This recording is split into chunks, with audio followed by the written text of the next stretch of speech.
So today we need to talk about some Alabama Crimson Tide recruiting. And I want to start it off with Shemar James, who released his top two, and 24/7 Sports has a new crystal ball prediction in favor of the Tide. But also I want to talk about the month of June, which could be a massive, massive month for the Alabama Crimson Tide in terms of recruiting. But before we do, as always, y'all know the drill. I want to hear from y'all. Hop down to the comments, give me a Y for yes or an N for no. And given that Shemar James is between Alabama and Florida, do you think that he ultimately rolls with the Tide? And let me know what you're thinking there. If you're new to the channel, be sure to subscribe and hit that bell notification. That way you don't miss any of my uploads because I do constant college football content. And if you enjoy that content, be sure to like and comment down below because those interactions are really big for content creators like myself getting picked up and maintained by the YouTube algorithm. But with all of that being said, let's kick it off with Shemar James. And this is an individual who stands at 6'3", 200 plus pounds, rated as a top 200 player in the nation. Incredibly talented outside linebacker, and there's a reason why every institution wishes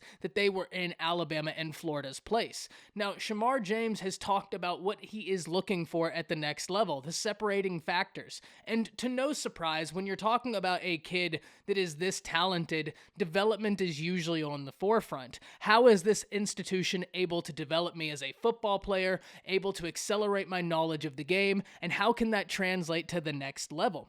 And while both of these institutions have a proud history of producing NFL caliber athletes, and both institutions have an incredibly proud history of being just good teams in general, both Alabama and Florida are usually always good teams, and you can always point to some guys that will be going on to the next level.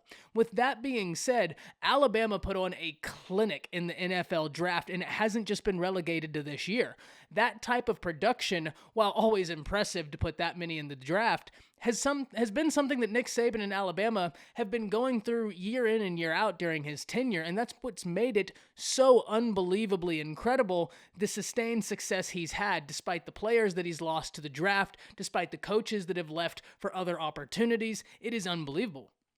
But Shemar James, when talking about Florida, went on to say that he has a lot of respect for Christian Robinson, and he's very interested in how Christian Robinson can use him in that Florida system, using him as a possible money linebacker because he wants to display his versatility, and he is not short on versatility. This young man in high school plays everything from linebacker, wide receiver, running back, you name it, he can go out there and do it at an extremely high level, and that's why he wants to showcase that versatility. But when you look to the Alabama Crimson Tide and what they will be sending after him, that's Sal Sunseri. And for those of you who are aware, Sal Sunseri is a phenomenal recruiter, and if we're just talking recent names of the past few years, big names that I can identify with, Will Anderson and Chris Braswell. Now, Will Anderson is someone who might be the best pass rusher in all of college football, probably the best pass rusher in the SEC, and that's right now going into his sophomore year. When he gets actually going, he is going to be a terror to stop, and Braswell's a guy who on A-Day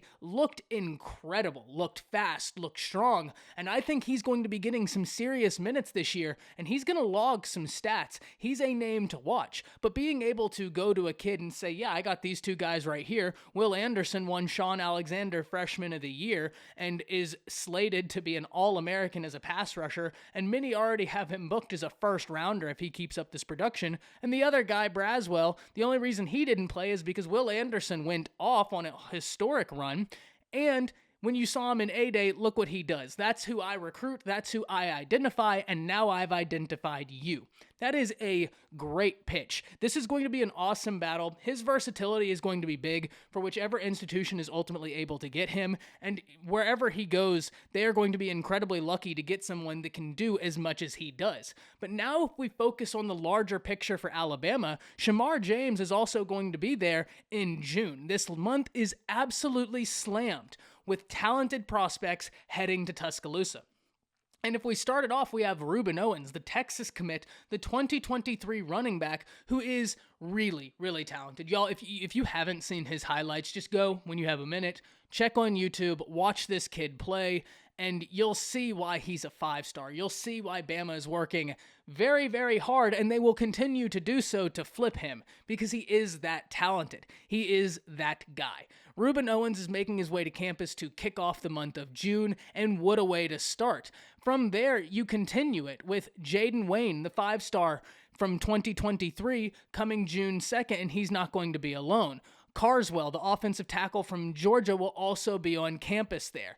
And it just kind of snowballs after there. June 4th, Shamar James will be there with Jake Taylor. That right there is a date that we are going to have to watch. I'm going to be looking forward to, and it continues. If we look at June 9th, A.J. Harris will be on campus, the 5-star cornerback. That's a guy who every Alabama fan is going to be incredibly cognizant to see what he does, because he is a part of an Alabama year next year in the class of 2023 that is all-time loaded. When you're talking about A.J. Harris, when you're talking about Tony Mitchell, when you're talking about all of these dudes, Peter Woods, there are so many talented prospects in the class of 2023 in the state of Alabama, and a lot of them are making their way to Tuscaloosa a year early in the month of June to get acquainted, and that's a big result of not having visits, and let's be honest, these kids would be going there regardless. Then on June 18th, another guy the Crimson Tide fans are familiar with, Anai White, will be making his way to Tuscaloosa. Now, White is one of the top prospects for the Alabama Crimson Tide, was a 5-star,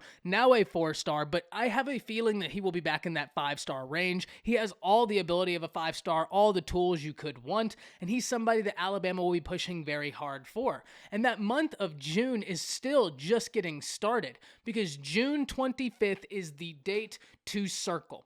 June 25th, that we know right now, Walter Nolan, Terrence Brooks, Denver Harris, Tyler Pooker, Dane Shore, Nicholas Singleton, and Jake Pope, and there are rumblings of another 5-star that could be on campus. The Crimson Tide are in a great position to start off the summer with this month of June. With visits opening back up, I think Alabama looks to take complete advantage of that, and it's not just about the visits. The visits are big, but it's Alabama's ability to get kids in camp. Alabama right now is sitting outside the top 10, and I think some people are kind of surprised, though those people really didn't pay attention last year, wherein in April, Alabama ranked 55th in the nation in recruiting, went on to sign the most historic class of all time. That's why you don't worry about the Crimson Tide right now. But this is going to be a big month for Alabama. With camps opening back up, that's going to change the way Alabama continues to recruit, because there are some prospects that we know of that have shown great interest in Alabama who haven't yet gotten to camp at Alabama. And for those not aware, Alabama and Clemson are fairly similar in the capacity of being very adamant that a kid camps there so that the staff can evaluate them in the manner that they would like to decide whether or not they are going to offer them. Now, this is going to be big because there's a lot of kids who are very interested in Alabama who haven't yet gotten to camp. Some of those guys are 5-stars. A lot of them are blue chip 4-stars. Alabama's class right now, though outside the top 10, is in a really good position. When you have a 5-star quarterback and then you're able to get in the transfers Alabama has gotten in, we talked about Jamison Williams having a relationship with both Kevin Coleman and Luther Burden. The Alabama Crimson Tide class, I think, is in a good position, but that's why I said the month of June is going to be incredibly, incredibly big because it kicks everything off. It's the first time in a year we'll have some semblance of normalcy, and it is going to be a blue chip recruit bonanza in Tuscaloosa, and that's just what we know right now. Hop down to the comments, give me a Y for yes or an N for no. Do you believe that Shamar James rolls with the Tide, given that he is down to Alabama and Florida? And let me know what you're thinking there. And that's it. See ya.